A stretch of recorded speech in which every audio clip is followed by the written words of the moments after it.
Começa agora o programa Imprensa Livre. Olá, começa agora mais um Imprensa Livre, programa produzido pelos alunos do 4º ano de jornalismo das Faculdades Integradas de Três Lagoas. No programa de hoje vamos conversar com ela, que já foi apresentadora pela MTV e TV Cultura. Ela que estudou cinema pela Escola de Comunicação e Artes da Universidade de São Paulo e atua no ramo esportivo. Hoje tem uma coluna semanal no jornal A Folha de São Paulo. Eu converso agora com Sônia Francine Gaspar Marmo, ou simplesmente Soninha, como é carinhosamente conhecida. Olá, Soninha. Primeiramente, eu quero agradecer a sua presença aqui no nosso programa. Muito obrigada por ter aceito o nosso convite. Obrigada, é um prazer para mim estar aqui. Não sei se Soninha é carinhoso ou se é porque eu sou baixinha mesmo. Acho que não tinha outro jeito de me chamarem. Acredito que eles uniram o útil ao agradável, né? Real. Uma forma carinhosa. Né? Mas, Soninha, como nós falamos, você estudou cinema, né, pela Escola de Comunicação e Artes da Universidade de São Paulo. Você chegou a atuar no cinema? Eu tive um trabalho remunerado em cinema, porque oportunidades de trabalho voluntário surgem várias. A gente tem no Brasil que lidar o tempo todo com a realização de filmes de baixo orçamento. Então, um pouco de mão de obra gratuita ajuda, né? Mas eu consegui, quando eu estava no 2º ano de faculdade, participar de um filme que realmente me contratou para trabalhar. Mas eu fui contratada como contra-regra, que era assim, uma das funções mais subalternas no set de filmagem, vamos dizer. Só que eu gosto muito do set de filmagem. Muita gente vai para a faculdade de cinema e depois descobre que não tem a menor paciência para o set, que de repente quer escrever sobre cinema, ser crítico de cinema, ou talvez roteirista de cinema, mas não alguém que trabalha ali na filmagem, que é muito pesado mesmo, né? É um trabalho muito demorado, que exige muita paciência. Como contra-regra, o seu trabalho praticamente é todinho no set de filmagem. E eu adorei isso. Se eu tivesse a oportunidade de ser contra-regra por muito tempo, eu teria sido. Mas aquela filmagem terminou e até aparecer um outro longa-metragem que talvez me contratasse, eu não podia ficar desempregada. Então, nessa época, assim que terminar a filmagem, eu aceitei um convite para trabalhar em TV e foi aí que eu entrei na MTV. Ah, certo. Mas e o seu interesse, então, pela televisão? Quando surgiu? Olha, surgiu depois que eu já estava na MTV, para falar a verdade, porque na faculdade de cinema a gente fica até um pouco, desdenha um pouco a possibilidade de trabalhar em televisão ou em publicidade, porque são coisas completamente diferentes. Não, eu fiz faculdade de cinema, eu quero fazer cinema. Certo. Mas apareceu esse convite para eu ser assistente de produção lá. Eu tinha já nessa altura 2 filhas. Precisava trabalhar, precisava ganhar dinheiro, não podia ficar fazendo muito luxo, sabe? Tipo, não, televisão eu não quero, eu só faço cinema. E depois que eu já estava trabalhando na MTV, é que eu falei, isso aqui também é legal. Essa possibilidade, aliás, exclusiva daquela situação ali, de inventar um canal de televisão foi muito legal, porque a MTV veio com um modelo americano, assim como referência, mas ela precisava ser inventada no Brasil, né? Como é que seria a MTV brasileira? E eu dei a sorte de estar lá nessa fase, assim, bem no comecinho dela e ajudar a criar.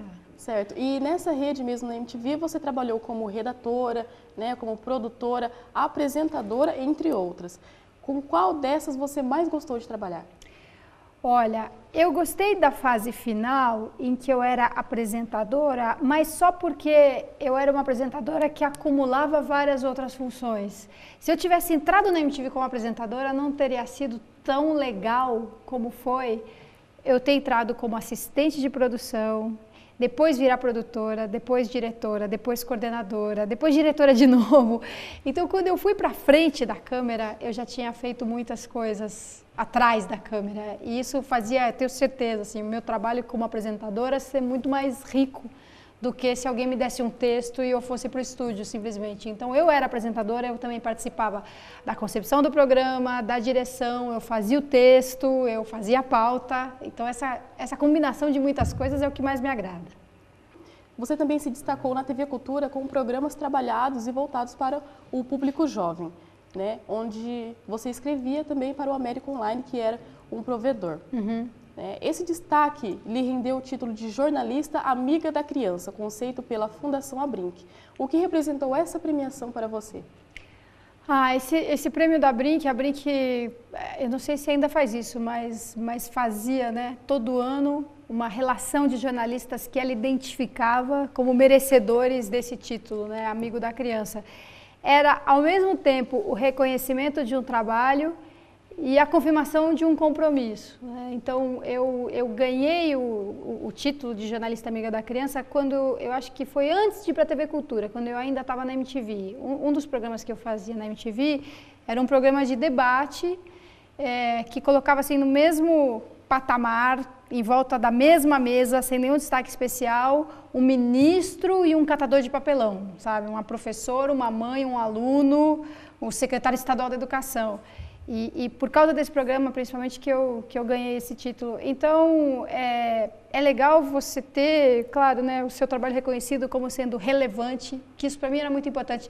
Televisão é distração, é entretenimento, é diversão, mas pode ser mais do que isso, óbvio.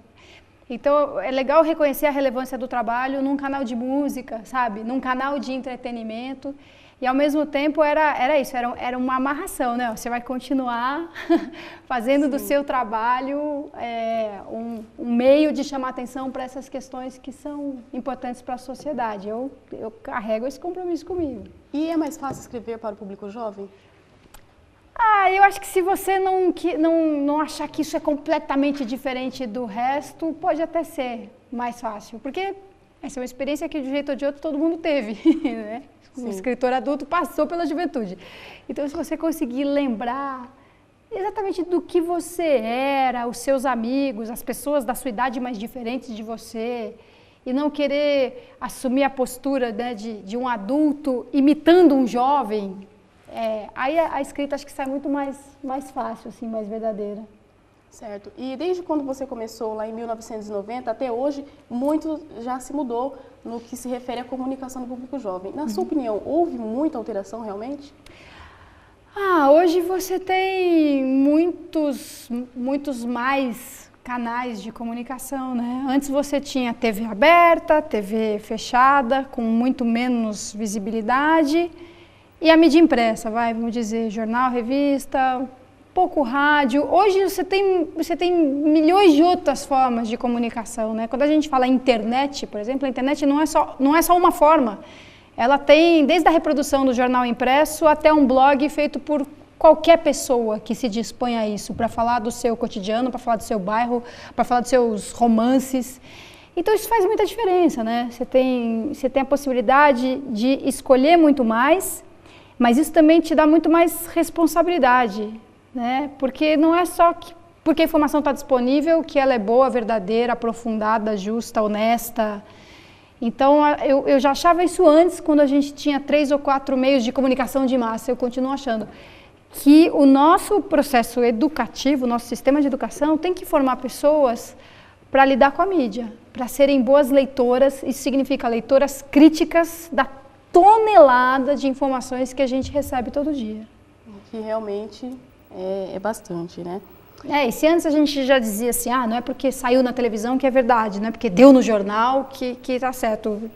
Idem para a internet, e às vezes não é nem uma falsificação intencional, mas sabe, uma matéria mal apurada, uma distinção mal feita entre o que é o relato de um fato e a sua opinião sobre o fato, a maneira como você edita a matéria, quem você deixa falar por último, o que é que você tira de contexto. Para tudo isso você tem que ter um olhar treinado assim, para perceber o que é que estão tentando te passar e se você concorda com aquilo ou não. O programa Imprensa Livre vai para um breve intervalo e no próximo bloco vamos saber um pouco mais da nossa entrevistada sobre sua atuação no ramo esportivo.